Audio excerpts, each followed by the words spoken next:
चुनाव आयोग ने 6 राज्यों की 8 लोकसभा सीटों की बात करें तो चुनाव में ईवीएम में गड़बड़ी की जांच के आदेश दे दिए हैं। इनमें हरियाणा, तमिलनाडु की 2-2 सीटें शामिल हैं। वहीं छत्तीसगढ़, महाराष्ट्र, तेलंगाना और आंध्र प्रदेश की 1-1 सीट है। 8 सीटों में से बीजेपी को 3, कांग्रेस को 2 पर जीत मिली थी। क्या है पूरा मामला?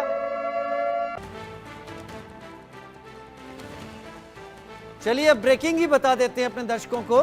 6 राज्यों में बीजेपी ने 3, कांग्रेस ने 2 सीटें जीती थी।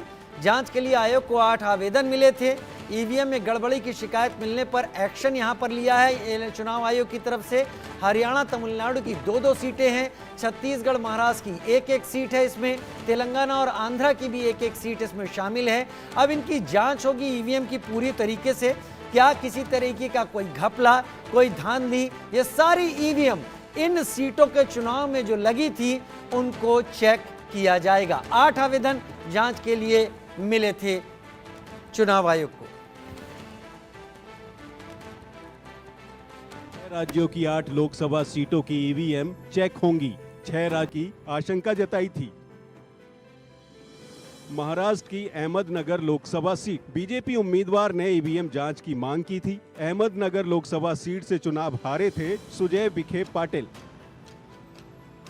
शरद पवार की पार्टी एनसीपी एससीपी के उम्मीदवार नीलेश लंके ने करीब 29,000 वोटों से हराया था। तमिलनाडु की वेल्लोर, विरुधनगर सीटों पर ईवीएम की जांच। वेल्लोर सीट से बीजेपी उम्मीदवार एसी सन गुमन ने ईवीएम जांच की मांग की। डीएमके के कथिर आनंद ने उन्हें 2.25 लाख वोटों से हराया था। चुनाव आयोग यहां से 14 पोलिंग स्टेशनों के ईवीएम की जांच करेगा। वहीं विरुधुनगर सीट के 14 पोलिंग स्टेशन पर ईवीएम की जांच होगी। यहां कांग्रेस के मनिकम टैगोर ने 4,379 वोटों से डीएमडी के कैंडिडेट विजय प्रभाकरन बी को हराया था।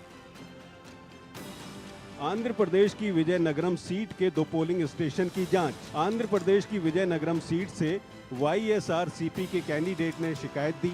बेलाना चंद्रशेखर ने आयोग से शिकायत की थी। ये तेलुगु देशम पार्टी टीडीपी के उम्मीदवार अपला नायडू कालीसेट्टी से 2,49,000 वोटों से हार गए थे। तेलंगाना जहीराबाद सीट पर जांच की मांग। तेलंगाना की जहीराबाद सीट पर आयोग 20 पोलिंग स्टेशन पर ईवीएम की जांच करेगा।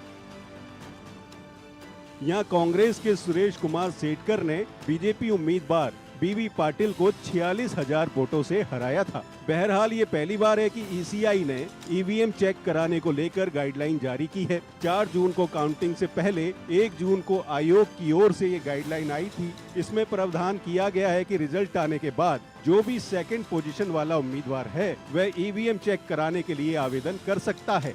इसके लिए आयोग की ओर से एक ईवीएम चेक कराने के लिए 50,000 रुपए फीस रखी गई है। हालांकि इसके लिए उम्मीदवार को रिजल्ट आने के 7 दिन के भीतर ही आवेदन करना जरूरी है।